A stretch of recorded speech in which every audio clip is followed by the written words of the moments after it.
Have you ever felt like your whole life got auctioned off in one single day, and nobody even asked if you wanted to be there?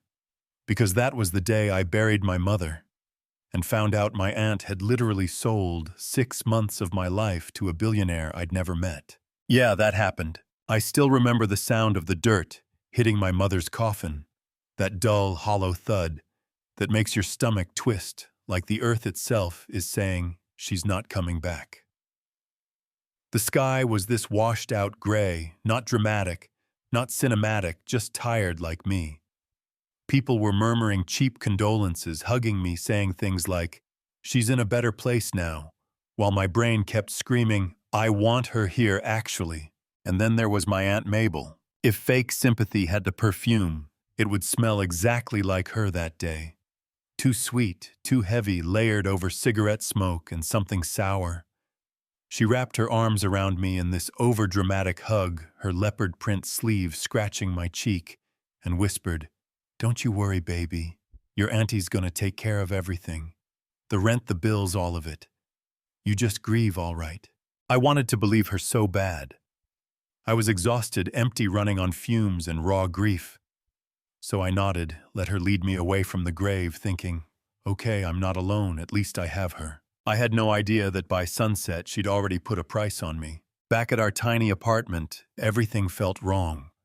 The couch was still dented where Mom used to sit at the end of a double shift, rubbing her feet and laughing at the dumbest sitcoms. Her mug was still in the sink, lipstick smudge on the rim. That smell of lilac lotion and cheap coffee was still floating in the air. It felt like she'd step out of the hallway any second and tell me to stop crying and drink some water. Instead, it was just me and a stack of bills on the kitchen table that might as well have been a death sentence. Final notices in red, past due, cut-off warning. Medical bills from her last hospitalizations, rent statements Mom had clearly been hiding from me so I wouldn't worry. My hands were shaking as I opened them, breath getting shorter with each envelope I flipped over. When the knock came on the door, it felt like a jump scare in real life. I opened it to find our landlord holding a folded piece of paper, trying real hard to look sympathetic and failing. "Naomi, I'm real sorry about your mom," he said. "But you're 3 months behind. I can give you 7 days. After that, I gotta move forward with eviction." 7 days. You ever stand there holding a single piece of paper and feel your future shrink down to 1 week long? Like that's all you've got left between you and the street. When Aunt Mabel finally showed up, night had already settled. She swept in like she owned the place, perfume first, drama second, dropping her purse on the counter, like it weighed nothing, while my whole life sat there in piles of debt. She looked over the bills, clucked her tongue, shook her head, then gave me that pitying, fake, sweet smile. "You poor thing," she said. "Your mama really left you in a mess, huh?" I swallowed hard and told her I'd find a job. Any job I'd work. Double shifts, triple shifts, whatever it took. That's what Mom would have done. You know what I mean? She always said hard work could fix anything. Mabel snorted, not even trying to hide it. "Hard work isn't touching this baby," she said, tapping one of the red notices with her long acrylic nail. "This is big girl money, bank money, lawyer money. But, lucky for you, your auntie's got connections." And that's where it started. She leaned in closer, eyes sharpening in a way that made my skin go cold. "There's a man I know," she said, voice dropping like she was sharing some sacred secret. "A very wealthy man. He helps people in difficult situations. He can cover all this, every last cent. In exchange, you help him for a little while." I frowned, exhausted, but not completely stupid. "Help him how, like a job, kind of," she said, shrugging, sipping the cheap coffee I'd just poured, acting like we were chatting about the weather. "You live in his house, keep him company, assist with some personal things, follow his rules. 6 months, that's it. You do what you're told, all this disappears." Something in my chest tightened. "That sounds like I'm being bought," I said quietly. She rolled her eyes. "Stop being dramatic, Naomi. You think you're going to waltz into some office tomorrow and magically earn what your mom owed. This is a blessing, a once-in-a-lifetime opportunity. The man is Elijah Ward. I'd heard that name before. Everyone in Atlanta had. Billionaire real estate mogul, clean-cut reputation, big charity events, a face you see on billboards for Ward Holdings downtown. The kind of man whose life exists in glass towers and quiet black cars, nowhere near tiny apartments like ours. I don't know him, I said, voice shaky. You don't need to, she replied, already pulling out her phone. I've handled it. He's agreed. You sit tight. There's a car picking you up tomorrow. Wear something decent. Smile. Be polite. And for God's sake, don't mess this up. And just like that, my future was a calendar with 6 big months circled in red. If it were you right then, buried in grief days from eviction, being told a billionaire could erase all your problems in exchange for 6 months of your life, what would you have done? Morning came way too fast. I barely slept. I stood in front of my tiny closet, numb, pulling out a plain black dress, the same one I'd just worn to my mother's funeral. It felt wrong, but I had nothing else. The building was quiet, that weird, thick silence before the city fully wakes up, and then I heard it. The smooth purr of an engine that did not belong on our street. I stepped out to see a black sedan at the curb, shiny and impossibly clean, like it had never touched a pothole in its life. A tall man stepped out from the driver's side, dark suit, calm face, the kind of posture that said this was just another Tuesday for him. Miss Blake, he asked. Yeah, I managed. He nodded once and opened the back door. Mr. Ward is expecting you. The ride through the city felt like being pulled into another dimension. We drove past the neighborhoods I knew, laundromats and corner stores and kids walking to school with backpacks too big for their bodies. Then everything smoothed out. Nicer cars, cleaner sidewalks, coffee shops with names written in cursive on the windows. By the time we turned toward Buckhead, it didn't even feel like Atlanta anymore. We pulled up to these huge iron gates, the kind that look like they'd electrocute you if you so much as breathed on them wrong. They swung open without a sound, and we rolled up a driveway that could have been its own zip code. The house, no, the mansion, sat at the top like a movie set, all cream stone and big windows and fountains that sprayed water into the air like money had never heard of a drought. Inside, the floors were glossy dark wood, the ceilings stupidly high chandeliers hanging like upside-down crystal forests. My whole body felt too loud, like every breath echoed. The air smelled like polished wood, expensive cologne, and something floral I couldn't place. A man in a gray suit appeared at the top of the sweeping staircase, hand resting lightly on a black cane. Not because he needed it, I realized, but like it was just one more part of his armor. That was the first time I saw Elijah Ward in person. Deep brown skin, sharp jaw, eyes that looked like they'd seen everything and gotten bored with most of it. He walked down the stairs, slowly controlled, like even gravity listened when he talked. I felt myself straighten up without meaning to. He stopped a few steps away, studied me from head to toe, and said in this smooth, low voice, "So, you're the girl your aunt sold." Not helped, not brought, not recommended. Sold. The word hit me so hard I actually swayed. Sold, I repeated like maybe I'd misheard. He didn't flinch. Your aunt came to me with a problem. Large outstanding debts, collection actions pending, no assets. I agreed to clear them in exchange for 6 months of your service. She signed the contract. Payment was wired this morning. He glanced down at his phone. Confirmed. You're here. So the agreement stands. Something cracked inside me right then, right there in that stupidly beautiful foyer. I'd known it was bad, but hearing it laid out like that, like a business transaction, like I was a piece of furniture that came with the deal, it did something to me. She sold me, I asked, voice barely a whisper. He looked up, and for a second, there was the tiniest flicker in his expression, like maybe even he thought it sounded brutal, but it disappeared just as fast. She transferred temporary guardianship rights and labor obligations. He said, like we were in some courtroom. You will live here, follow my rules, perform tasks as assigned. At the end of 6 months, your obligations are fulfilled and you're free to go. You make it sound like prison? I snapped, the fight in me finally waking up under all the numbness. Prison doesn't have marble floors, he replied, eyes cool, and I don't tolerate melodrama. You accepted transport. You entered my home, you are wearing clothing I provided. In my world, that's consent to terms. If you walk away now, your aunt's debts default back with interest. She will face charges for fraud and misrepresentation. So there it was. The trap snapped shut. It wasn't just me anymore. It was her too, the woman who had put me here, who had lied, who had sold me, but who had also raised me when no one else would. I'll stay, I said finally, trying not to let my voice shake.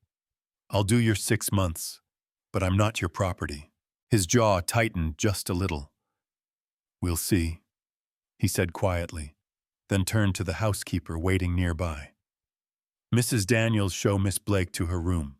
Make sure she understands the house rules. That first night in that mansion, I lay in a bed that was softer than anything I'd slept on in my life, and stared at a ceiling so high it made me feel small in a whole new way. The room was beautiful.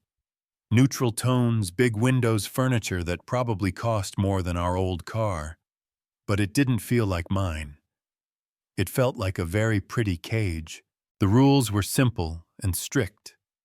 Up by 6. Breakfast at 7. No wandering certain wings of the house. No inviting anyone over. Dress appropriately. Always answer when Elijah called. No crying in shared spaces, which Mrs. Daniels delivered like it was just another bullet point on a list.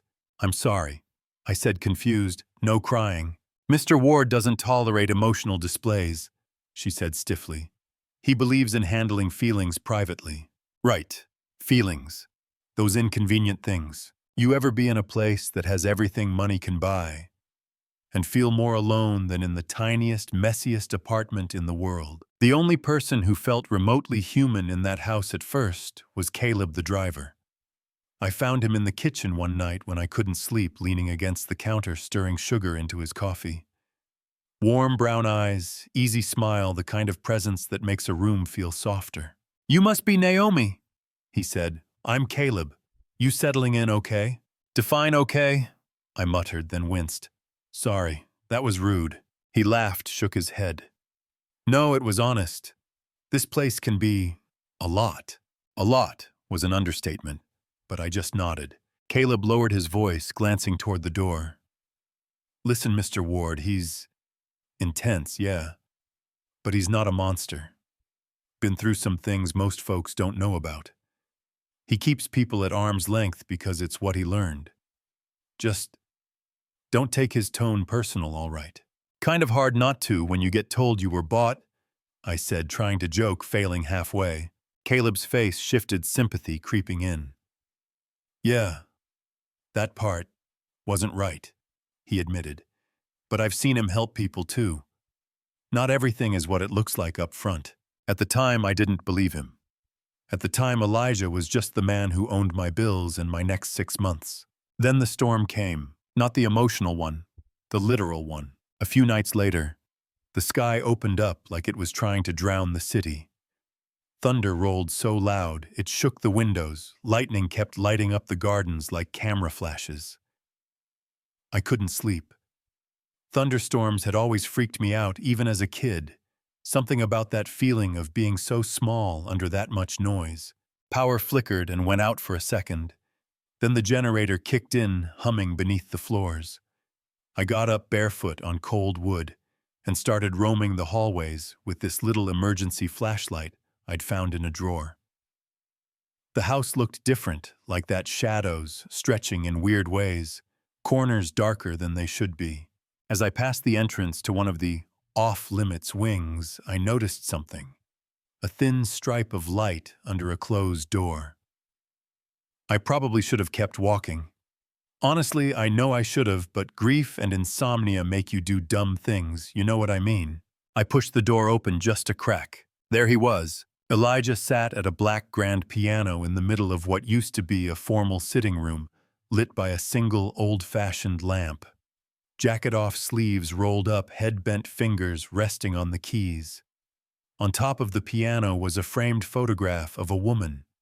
Bright smile, laughing eyes, the kind of face that lights up a room even in stillness. He started to play slow at first, halting, then smoother, this soft, aching melody that felt like pouring your heart out without words. It didn't match the cold, controlled man I'd seen in daylight.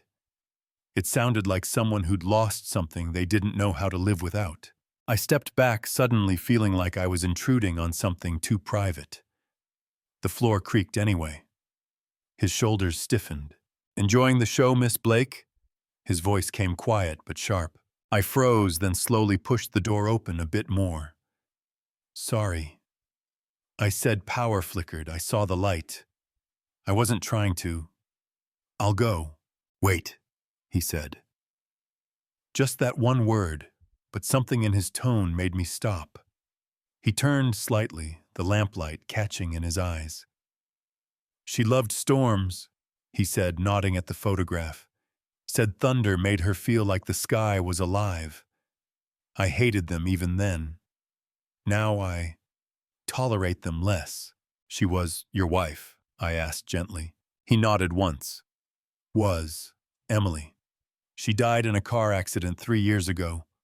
The storm that night sounded exactly like this." The thunder outside cracked like it was on cue. "I'm sorry," I said, and for once it didn't feel like empty words. It felt like my chest recognizing his. "I lost my mom last week, so, yeah, I get the reliving." He stared at me for a long moment, the usual steel in his face softening around the edges. "Everyone says they're sorry," he said, fingers tapping the keys. "Without pressing them, it changes nothing." I walked over slowly, picked up the blanket that was folded on the edge of a chair, and without thinking too hard, draped it over his shoulders. "No," I said, "but being alone in the dark doesn't change anything either." For a heartbeat, he looked almost startled. Then his mouth twitched, just a fraction, like it was trying to remember how to smile. "You're very direct, Miss Blake. I don't have the energy to be anything else," I said, turning back toward the door.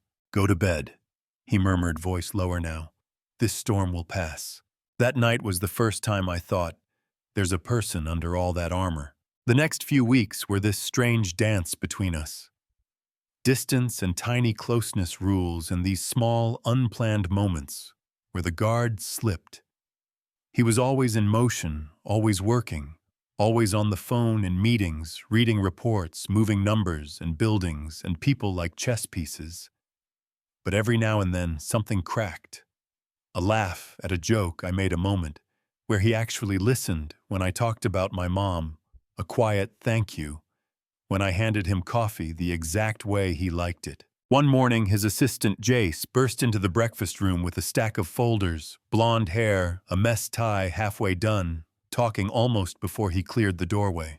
"Boss, the Ward Foundation Gala is tonight. Grand Meridian Hotel. You are the headline donor. The board will mutiny if you ghost again," he said in one breath, then noticed me at the table and blinked. "Oh, and I see you're not alone." Elijah didn't even look up from the paper. "Cancel," he said, sipping his coffee. "Can't," Jace said, dropping folders on the table. "Too late, cameras, press, influencers, all that madness, you know the drill. And this time you're taking a companion. Optics."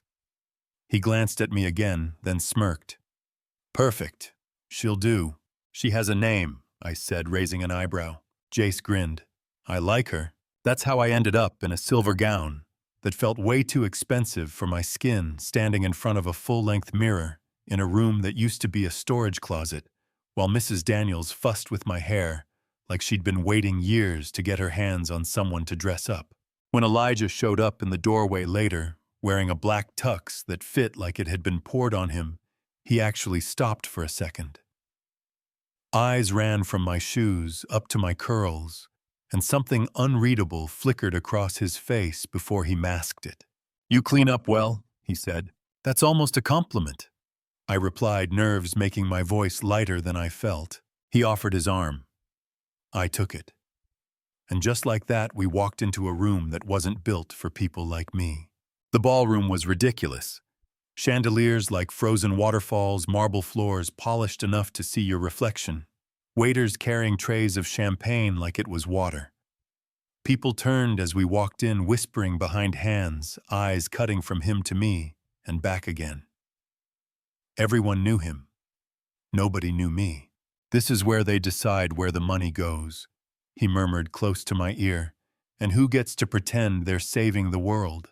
He introduced me as Miss Blake, representing Ward Holdings tonight. And I smiled, shook hands, repeated phrases like, "Thank you, it's an honor to be here," until my cheeks hurt. And then she appeared, Sabrina Monroe. Old money socialite, perfectly styled, wearing a red dress that looked like it had been sewn directly onto her body. Her smile was sharp enough to cut glass. "So this is the famous Miss Blake," she said, looking me over like I was an outfit she'd never wear. "I've heard such interesting things." "I'm sure you have," I said calmly, even though my stomach flipped. She laughed lightly. "Relax, sweetheart. Men like Elijah always have a project. Some little stray to fix up." Before I could open my mouth, Elijah's voice dropped a couple of degrees. "Sabrina," he said, that warning thread clear, "you're out of line." "Oh, come on, Eli," she purred, wrapping her arm around his like she owned it. "You know I'm right. You find them, you fix them, you move on. This one's a little young, but hey, at least she's pretty." My throat burned. That hot mixture of humiliation and anger that tastes like metal. He gently but firmly removed her hand from his arm. "You will treat my guests with respect," he said, every word sharp and precise. "If you can't manage that, you can leave." The air around us went still. People nearby pretended they weren't listening, but you could feel every ear lean in. "For a girl you just bought off a contract, you're awfully protective," Sabrina said softly, her eyes meeting mine with this ugly glint. "Careful, honey. Men like him don't save you, they own you." I looked her dead in the eye. "Men like him don't scare me as much as women like you," I said, voice steady. "At least he doesn't pretend to be kind." Something in her face shifted, but before she could reply, Elijah stepped just a fraction closer to me and said, "We're done here." We walked away.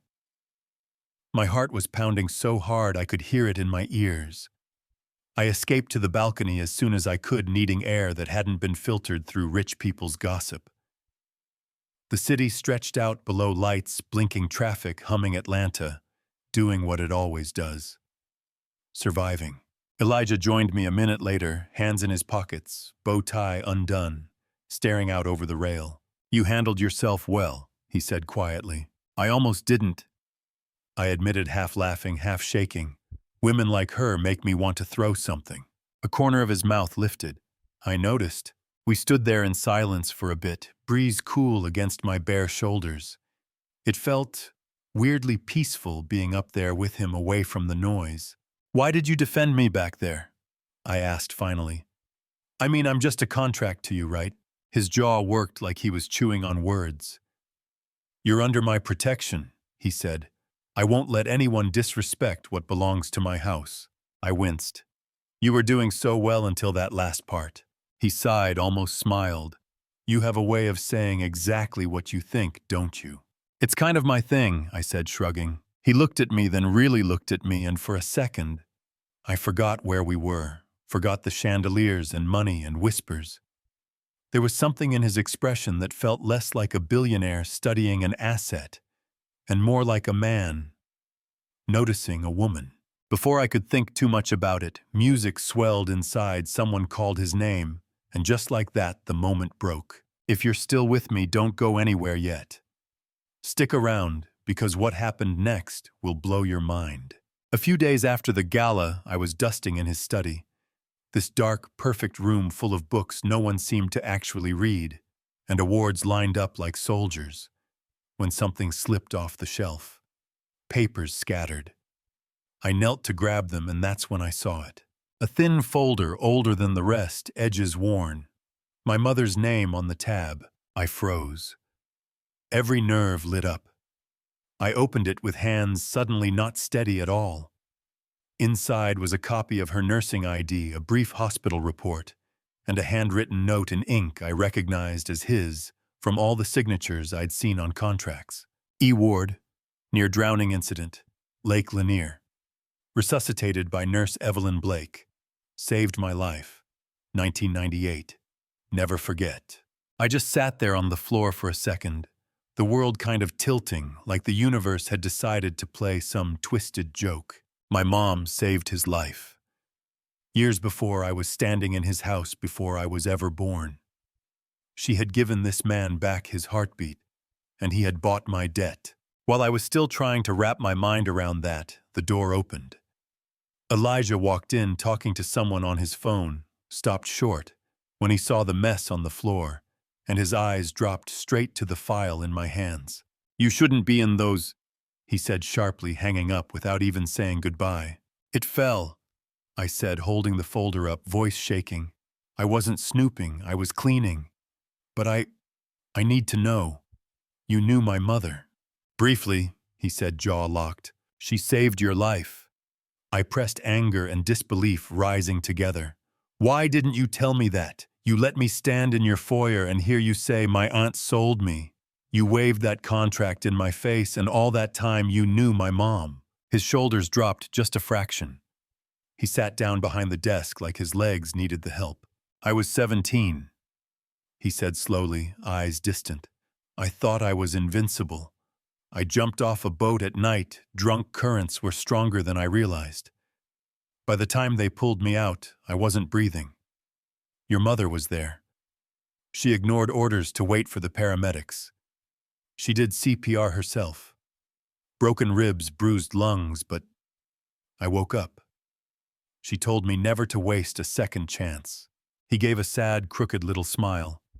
"I didn't listen very well. So when my aunt came to you with my name," I said, the puzzle pieces finally clicking, "you knew exactly who I was." "I suspected," he admitted. "Your last name, your eyes. I had my people pull the records. Once I knew for sure, I almost walked away. Thought maybe this was one debt I shouldn't try to repay with money. But you were about to be evicted. And I still don't know how to save anyone except by writing checks or building walls." The air in that room felt too thick.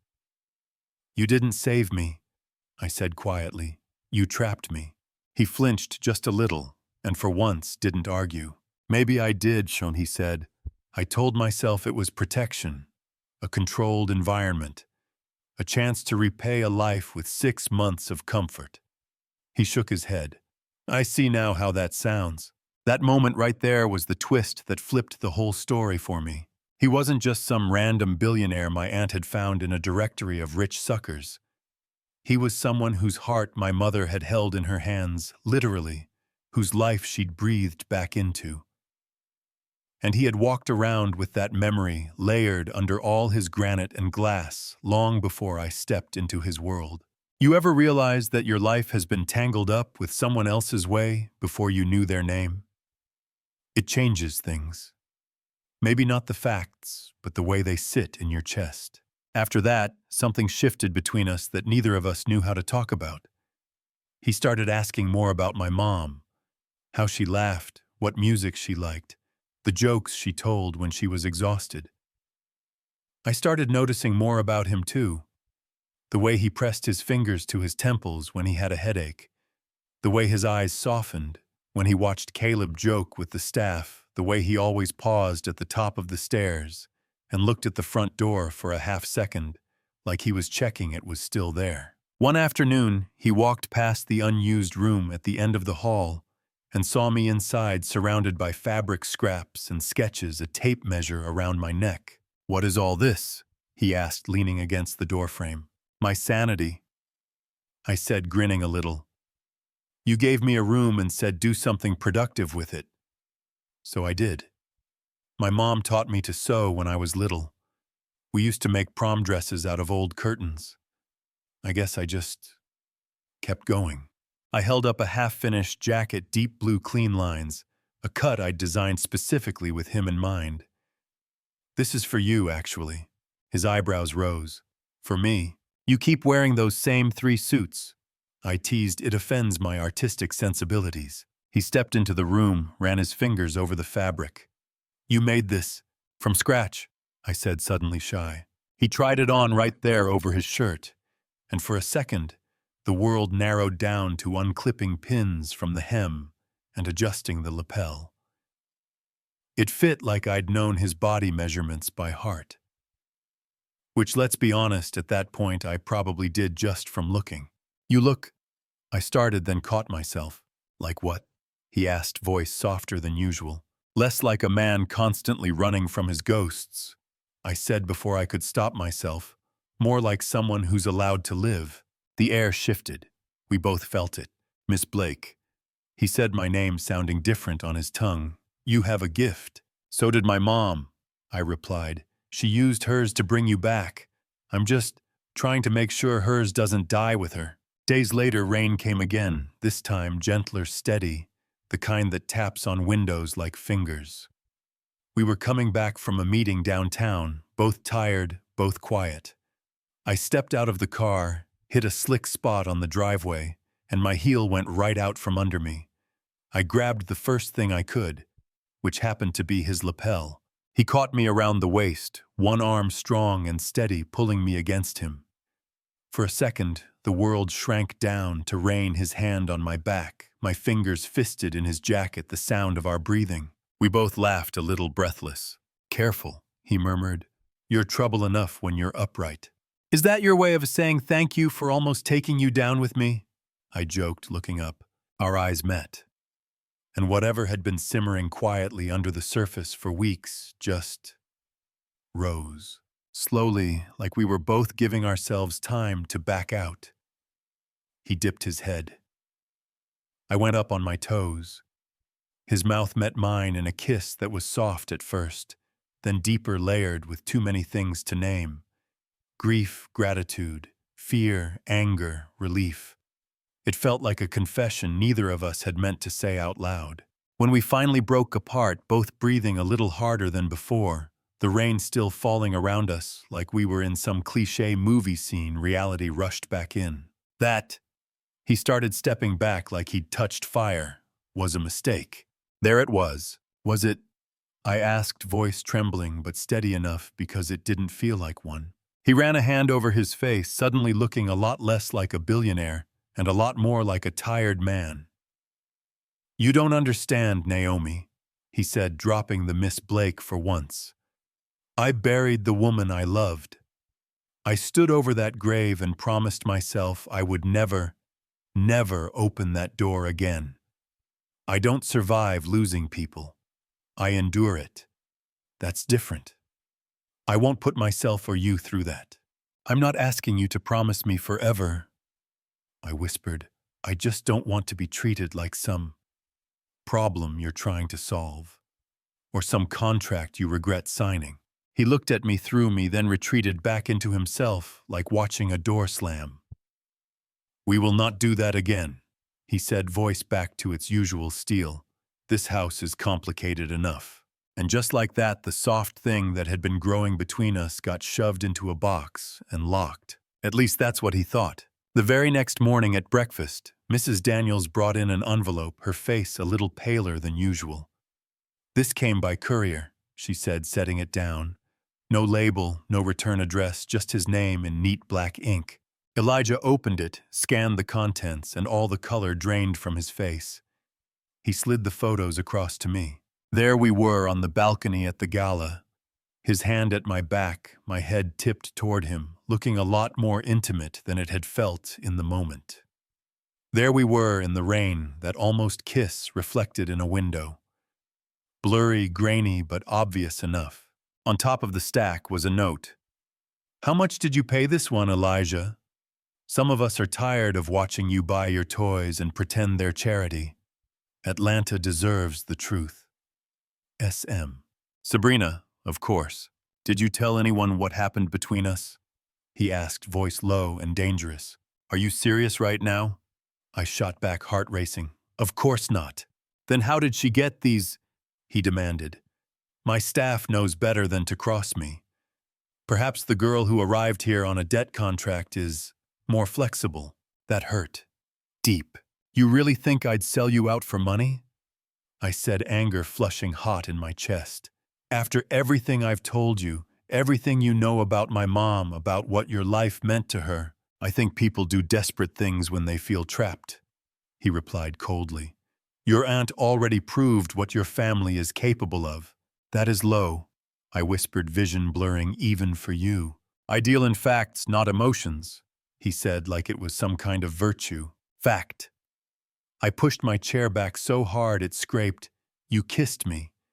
You let me into parts of your life you swear are off limits. And now the second someone throws dirt, you decide I'm the one who grabbed the shovel. You know what, Elijah? You don't get to act like my savior and my judge at the same time. I stood up, palms flat on the table. I quit, I said, voice shaking but clear. Keep your cleared debts. Keep your marble. Keep your rules. I'd rather figure out my mess on the sidewalk than stay in a house where I am always one headline away from being trash to you. He didn't say a word. Didn't get up. Didn't call after me. I walked out of that mansion with one suitcase, a bruised heart, and the kind of anger that keeps your legs moving even when they want to give out. The gates closed behind me with the same smooth silence they'd opened with. But this time it felt like freedom, or at least the first step toward it. I wish I could tell you that leaving magically fixed everything, that I found a dream job in a week, that the gossip disappeared, that my heart stopped hurting. But life doesn't work like that. The gossip actually got worse. A few days later, my phone lit up with notifications. Articles, blogs, comment threads. Someone had leaked the photos along with a juicy little story to go with them. Billionaire buys widow's daughter as live-in mistress. People who had never met me suddenly had very loud opinions about who I was. Gold digger, opportunist, liar. Some said I was smart for securing the bag. Some called me a homewrecker for replacing his dead wife. Some just thought the scandal was entertaining. You ever sit on a mattress on the floor in a tiny studio apartment, scrolling through strangers, tearing your character apart for entertainment, and think, how did I get here? From a life where my biggest problem used to be whether mom's car would start. Do you think that's fair? That people can just rewrite your story like that? I almost broke. I'm not gonna lie. But then in the middle of all that noise, one email changed everything. It was from a woman named Chelsea Rivers. She'd been at the gala. She'd noticed me sketching in a corner when I thought nobody was watching. She'd seen my work, the suit I'd made for Elijah, the dress I'd worn that I'd secretly altered myself. I don't care about the gossip, she wrote. I care about talent. I'm opening a boutique downtown. I need a head designer. Your story might sell headlines for a week. Your work could sell for years. Come see me. That's how I ended up in a bright little shop front on a busy street. The air smelling like fresh paint and new beginnings. White walls, light wood racks, big windows that let the sun soak the mannequins. It was small, it was risky, but it was possibility. Chelsea was young, sharp, all curls and tattoos and business plans. She looked me dead in the eye and said, I don't care who you did or didn't kiss. Show me what you can make. So I did. Weeks passed. I poured myself into fabric and sketches and fittings, into turning pain into something you could zip up and feel powerful in. We called the line second chances. People loved it. Not everyone, not right away, but enough. We started selling dresses. We started paying rent. For the first time since my mom died, I felt like I was building something of my own, not living in someone else's shadow. But trouble wasn't done with me yet. It rarely is when money, power, and family are involved. My aunt started calling again, leaving voicemails, sending texts, stuff like, You owe me for everything I did for you, and don't forget who took you in when your mama ran off." Then it escalated. I still have that contract, you know. One text read, "Folks would pay good money to see it. Or maybe I just show it to the press for free, since you like attention so much." I didn't tell Elijah. We weren't speaking. I didn't want to ask him for help. I was tired of being someone else's problem.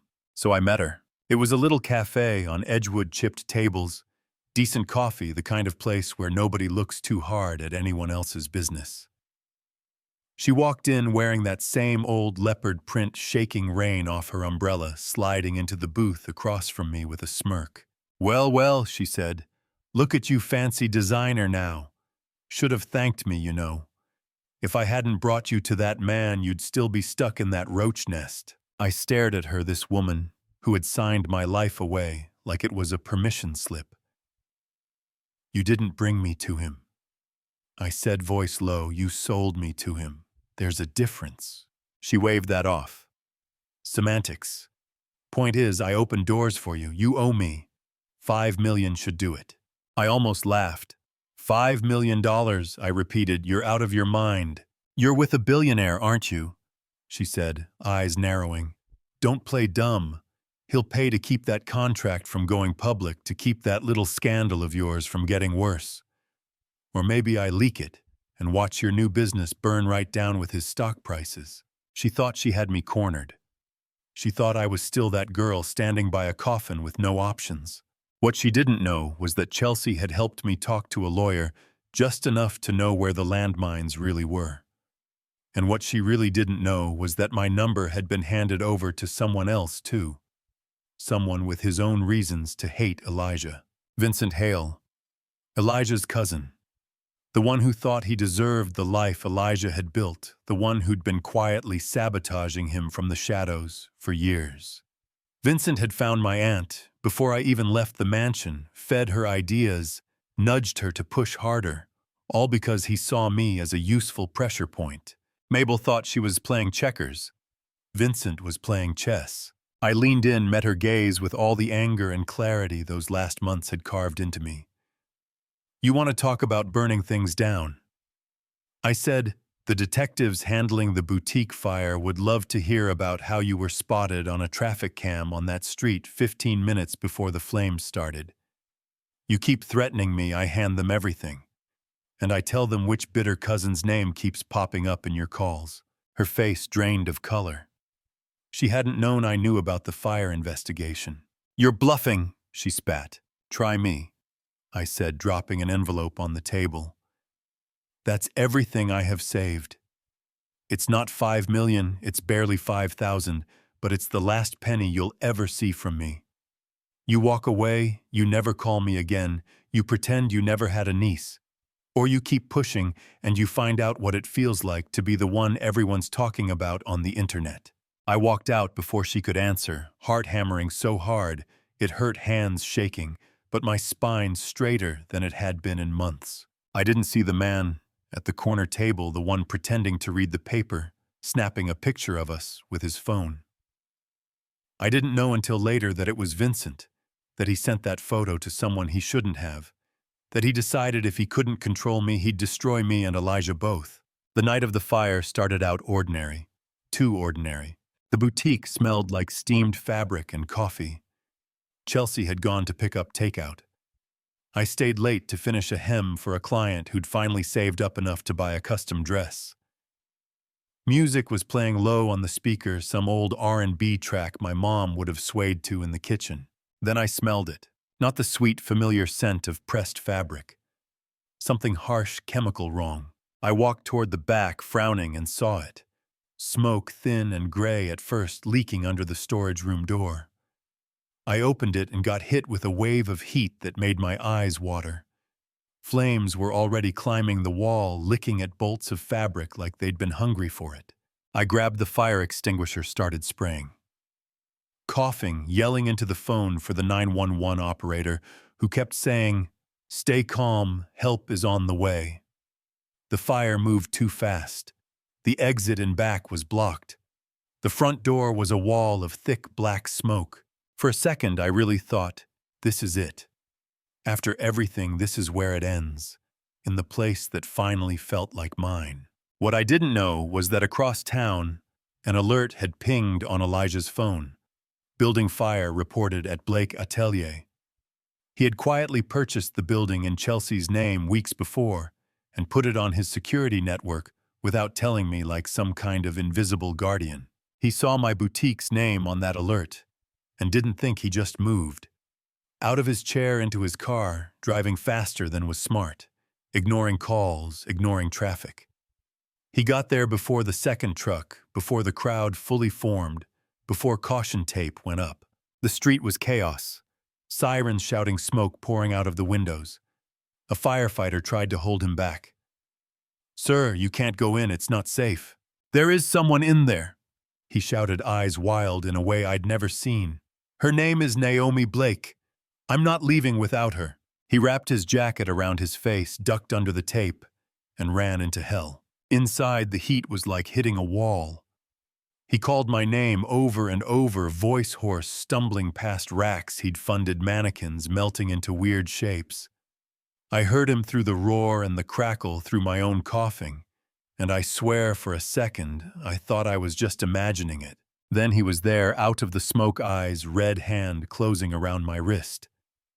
"I've got you," he shouted, wrapping his jacket around my head, pulling me low, guiding me toward a side door I'd forgotten was even there. We stumbled out into the alley just as part of the roof caved in behind us, sparks flying up into the night like angry stars. We collapsed on the pavement, both of us gasping, faces streaked with soot, lungs burning. Someone threw a blanket around me.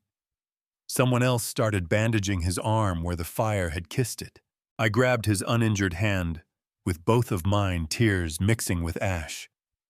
"You came back for me," I said, stupid and obvious, and the only thing my brain could process. "Always," he said. Chelsea came running up, sobbing, hugging me like she'd never let go. We watched the boutique burn together, watched months of work and hope turn to char and smoke. I kept whispering, "It's gone. Everything's gone. All the dresses, all the designs." "Not everything," Chelsea said fiercely. "You're alive. That's what we can't replace." Later, much later, when we'd been checked out, when the firefighters had confirmed what I think we all knew, that it was arson, deliberate accelerant on the back door, Elijah found me sitting on the curb, staring at the ruined shell of the shop. "Come home with me," he said, no pretense, no formality, just raw exhaustion and quiet urgency. "You don't have to say yes to anything else tonight. Just let me make sure you're safe." I was too tired to argue, too shaken, too aware that if he hadn't come when he did, I might not be sitting there at all. Back at the estate, Mrs. Daniels, who had always kept this tight, proper distance, actually cupped my face in her hands, thumb wiping at a streak of soot, eyes suspiciously shiny. "Thank God," she whispered. "I thought we'd lost you." They put me in a guest room with soft sheets and dim lights. I lay there listening to my heartbeat for what felt like hours, trying to convince myself I was really in a bed and not still on that floor, coughing. A knock came at the door. He stepped in, arm-bandaged, shirt changed, but still smelling faintly of smoke and cologne. "Why did you do it?" I asked, voice small in that big room. "You could have died." He sat on the chair beside the bed, leaned forward, eyes tired but clear. "Because I have already lived in a world without you once," he said, "those months after you left. That was enough. I'm not going back there if I can help it." He apologized. Not in some grand, performative way, but in quiet, specific words. For doubting me. For weaponizing my aunt's betrayal against me. For treating me like a contract instead of a person. He told me he had hired his own investigators, that they'd discovered Sabrina had bribed one of the junior staff, planted a photographer at the gala, orchestrated the leak to force him into a scandal that would tank his foundation while boosting her own. He admitted he'd known for weeks, and hadn't known how to face me with that truth. "If you hadn't run into that fire tonight, I said, tears finally spilling over. Would you have ever told me? He thought about it for a long second. I'd like to say yes, he answered, but I don't know. I have spent my whole life avoiding hard, vulnerable conversations. It's easier to move buildings than to say, I was wrong. But I am wrong, Naomi. About you. About what I thought would keep me safe. And I am sorry. Deeply. I believed him. Not because he sounded perfect or smooth, but because he sounded wrecked. Like someone who'd finally realized the cost of always choosing control over connection. I told him I loved him that night. Not with fireworks or speeches, just with a shaky, I hate that you make me care this much, but I do, I love you, idiot. He laughed, choked, and said he loved me too, and if this was a fairy tale, that would be the end. Fire confession, forgiveness fade to happily ever after. But life isn't a tight little bow. It's a long, messy knot. Because while we were patching our hearts back together, someone else was still playing a bigger game. The arson investigators dug deeper. Money trails surfaced. Payments from a shell company to a man who'd been seen near the boutique the days before the fire. That shell company traced back to an account Vincent had been using to quietly siphon funds from various ward projects. When the cops came knocking on Vincent's door, he tried to flip the story. Claimed Elijah had ordered the fire for insurance money, that I was in on it, that we'd staged the whole thing. Blake conspiracy lit up the headlines. Again, people said I should have expected it. That when you tie your life to a man with that much power and that big a target on his back, your name will always end up in someone's crosshairs. Do you think that's fair? That loving someone with power automatically makes you suspect, no matter what you actually did? This time, Elijah didn't hide. Didn't send lawyers to speak for him. Didn't tell me to stay in the house and keep quiet. He looked at me and said, "We do this together, or we don't do it at all." He called a press conference on the front steps of Ward Holdings. Cameras everywhere. Reporters shouting questions before he even reached the microphone. My heart was pounding so hard I thought it might crack a rib, but I stood next to him anyway. He told the truth. About the contract. About my mom. About the fire. About Vincent's manipulation. About his own mistakes. He admitted he'd tried to solve me like a problem instead of loving me like a person. And when a reporter yelled, "So are you confirming your relationship with Miss Blake?" he didn't flinch. "I am," he said, voice steady. "Naomi is my partner. In my life, in my work, in building something better than what we both came from. She is not my mistress, my charity project, or my purchased companion. She is the woman my mother's favorite nurse raised, the woman who has challenged me more than any board member ever has. If you want to come for someone, come for me. Leave her out of your stories." I think that was the first time I saw him not as a billionaire, not as a man trapped by his own walls, but as someone learning, stumbling, trying to be brave in ways that didn't involve money or real estate. Vincent's world collapsed fast after that. Fraud charges, extortion, conspiracy. He tried to run. They found him in his penthouse weeks later, dead from an overdose that nobody entirely believed. The last transfer out of his accounts went to a name Elijah hadn't heard in years. Gloria Ward. His mother. The woman everyone thought had died overseas after her own financial scandals, leaving him to rebuild the Ward empire from scratch under his father's cold eye. She was alive. She had been pulling strings, too. Funding Vincent's sabotage. Testing how far she could tug at the web before her son broke. For a moment, I saw that old look in Elijah's eyes. The one that said he wanted to chase that ghost fix, that history demand answers from the woman who'd taught him to think love was something you earned by proving your worth. Then he looked at me instead. "I'm tired," he said, "of letting people who abandoned me decide how I live.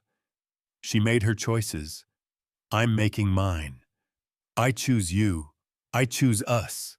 I choose building something that has nothing to do with their mess. So we did. We rebuilt. Slowly, stubbornly. The insurance from the boutique, once the investigation cleared us, went straight back into a new space. Bigger, brighter built with fireproof materials and the kind of security that made the fire chief nod in approval. On opening day, the sign above the door read, Blake and Rivers Atelier, Second Chances, First Stories. In the corner on a brass plaque was my mother's name. In honor of Nurse Evelyn Blake, who believed every life deserved another chance. With Elijah's quiet help, we started a scholarship, the Evelyn Blake Scholarship for Young Designers. Kids who'd grown up like me with sewing machines in their kitchens, instead of dining tables with fabric scraps, instead of art supplies with big ideas and no clear path to get them anywhere. At the first scholarship ceremony, I stood on a small stage, microphone in hand, looking at a room full of kids in thrift store jackets and shoes they'd clearly saved up for.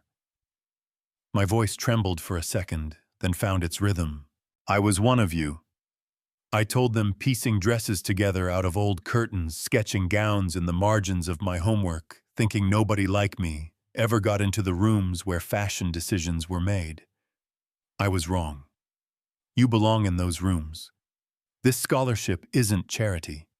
It's an investment in people the world underestimates. When I finished, when the applause settled, Elijah stepped up next to me.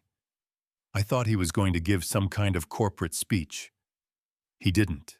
He turned to me instead. Before we honor these incredible students, he said, taking the mic, I need to honor the woman who made me believe there was a life beyond boardrooms and contracts and headlines. My heart started pounding again, for a very different reason. He reached into his pocket, dropped to one knee. Right there in front of those kids and their families and Chelsea and Caleb and Mrs. Daniels and everyone who'd walked through fire with us. He held out a simple ring, elegant, but not loud, the kind of ring that felt like a promise instead of a performance. Naomi Blake, he said, voice steady, but eyes shining a little. You have seen me at my worst. You have called me out when I deserved it. You have walked away when I crossed lines. And you came back when I finally learned what it means to love without control. I don't deserve you, but I want to spend the rest of my life trying to. Will you marry me? I laughed, cried, covered my face, then pulled his hand down and said, Yes, obviously, get up. These kids are going to think love is a soap opera. The room exploded. Kids were cheering. Chelsea was ugly crying. Caleb was whistling like we were at a football game. It was messy and loud and perfect. We got married in this garden at the estate a few months later. Not some over-the-top spectacle, just us, our weird little chosen family. A few close friends, some of the scholarship kids running around taking pictures on their phones. I wore a dress I designed myself, of course. Soft ivory, clean lines, nothing too princessy. He wore the blue suit I'd made for him in that little sewing room, the same one that had started all those looks neither of us wanted to name. We said our vows under strings of lights and climbing jasmine, the air smelling like summer, and maybe, finally, peace. And now we're just two flawed people trying to build something kinder than the worlds we came from. Some days we do great. Some days old patterns knock on the door, and we have to choose not to let them in. I still don't talk to my aunt.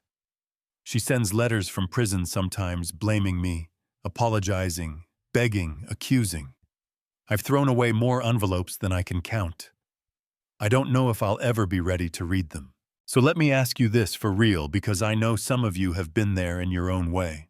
If someone sold you out, the way my aunt did, handed your life over for money, then later said, I only did what I had to do to survive, would you forgive them? Does blood really mean we owe people endless second chances, no matter what they do? Or is it okay to say, you are my family, by DNA only, not by your actions, and walk away for good? And what about the power imbalance in all of this? A billionaire and a girl who walked into his house with nothing but a suitcase and a pile of unpaid bills. Do you think that kind of gap can ever really disappear? Or does it always sit between you in some way, no matter how much love you build on top of it? I've told you my story. The ugly parts, the scary parts, the parts that still make my chest tight when I think about them. I've told you how I fell in love with the man my mother once dragged back from the edge of death, how I walked away when he couldn't see me clearly, how I walked back when he finally did. Now I want to hear from you. If it were you sitting at that kitchen table, covered in red-stamped bills, would you have taken the deal? If it were you standing in that marble foyer being told you'd been sold, would you have stayed and fought, or walked out and taken your chances on the street? Do you think Elijah deserved a second chance after the way he doubted me? Or should I have left that house burning behind me, metaphorically speaking, and never looked back? Tell me in the comments. Argue with me. Agree with me. Share your own stories about family crossing lines, about love with power gaps, about second chances you regret giving, or second chances you're glad you did. If this story made you feel anything at all, anger, hope, frustration, relief, tap that like button so more people will see it. Share it with someone who needs to hear that their worst chapter doesn't have to be their last one. And if you've ever found a way to build a life after everyone wrote you off, tell me below. You made it all the way to the end with me, so now it's your turn.